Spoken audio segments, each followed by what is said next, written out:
US Vice President Kamala Harris is in the thick of the things after Joe Biden dropped out of the presidential race. He has announced her to be the replacement for the elections that are upcoming in United States. I'd like to thank our great Vice President Kamala Harris. She's experienced, she's tough, she's capable. She's been an incredible partner to me and a leader for our country. Ever since then, the 59-year-old politician has launched her campaign. She has also launched a fierce attack on her opponent, Donald Trump. But what are the chances that she stands against Trump? What are the things that could actually help her, and what are the odds that are there in front of her? We explain all that and more in this video.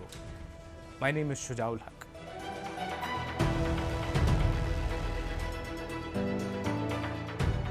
Harris is yet to officially become the nominee for the Democratic Party. However, she has already secured support from many of the party delegates.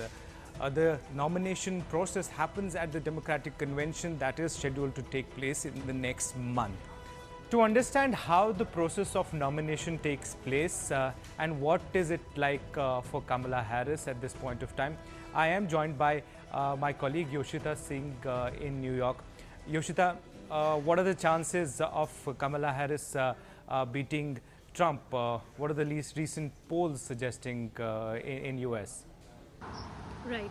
Yeah, Shuja, of course, Kamala Harris is now the Democratic candidate endorsed by President Joe Biden. Of course, the Democratic convention has to happen. She has to officially be nominated, but she's still trailing behind the polls, behind Trump in the polls. Some of the recent polls that have come across, they show that she is trailing behind, but in some of the polls that cater to the black population, the Hispanic population and the younger voters, in those polls she is ahead of Trump, but overall on an average she is trailing behind, even though the percentage points are 1.5 to 2%, but still she's trailing behind. But still there's a long way to go between now and the November elections, and of course the tide can turn anyway. We will have to wait and see. Yeah, so what exactly could go against her? What are the odds, so to speak?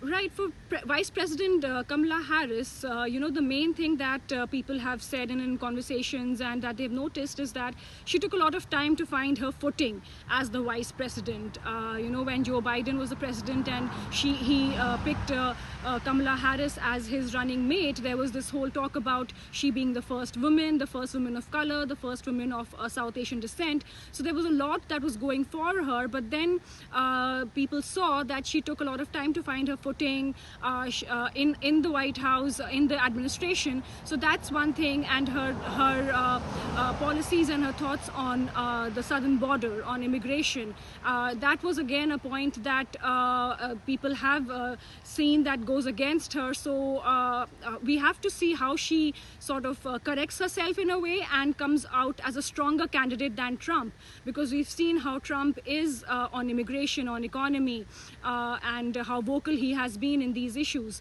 So for her to build up from this point on, not as a vice president but as the US presidential candidate from the Democratic Party, so that way we will have to see how she builds on some of the weaknesses that have followed her in this administration. So in her campaign so far, what do you think could be the plus points that could work for her?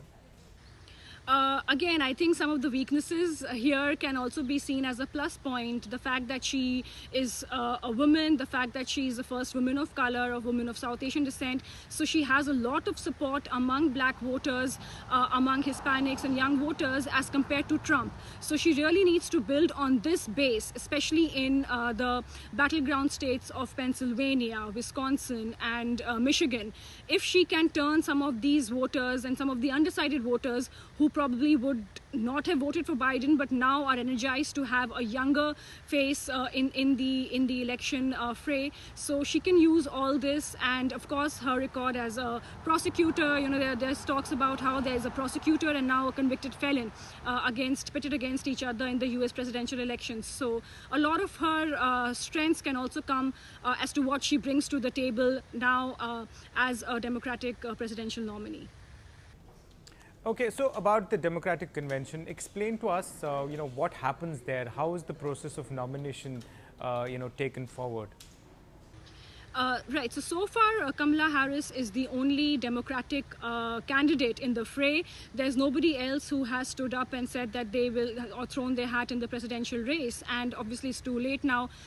Everybody's rallying behind Kamala Harris. So at the convention, there are these delegates, these individuals who are elected, who will vote for the next candidate from the Democratic Party. There are 4,000 delegates. A lot of them have already pledged to Joe Biden, to President Joe Biden, but now that he has stepped away from the race, he's dropped out from the race, it's expected that the delegates will transfer to Vice President Kamala Harris, and that she will gain the support and then emerge as the official Democratic nominee. So that happens over a period of 3 days, August 19 to 22nd, in Chicago, and there are chances that she will also announce her running mate, because now we also have to see who the number 2 in the administration could be. Who will she pick as her running mate on the ticket to be the vice presidential candidate? So all of this will pan out in Chicago during the Democratic National Convention. Her potential Democratic nomination is going to be historic. She could become the first black woman president of United States. If she wins, she could also become the first American president with an Asian heritage. This could actually put her in a better position among voters that Biden could not impress, particularly young and non-whites. She could also appeal to the conservative voters who do not want to elect an elderly Trump. It's interesting to see how the age factor that stood up against Biden could now be a problem for Donald Trump. Having said all that, the task for Kamala Harris is not going to be easy, particularly against Donald Trump. For now, all eyes will be at the Democratic Convention, which is going to take place in just a few weeks from now.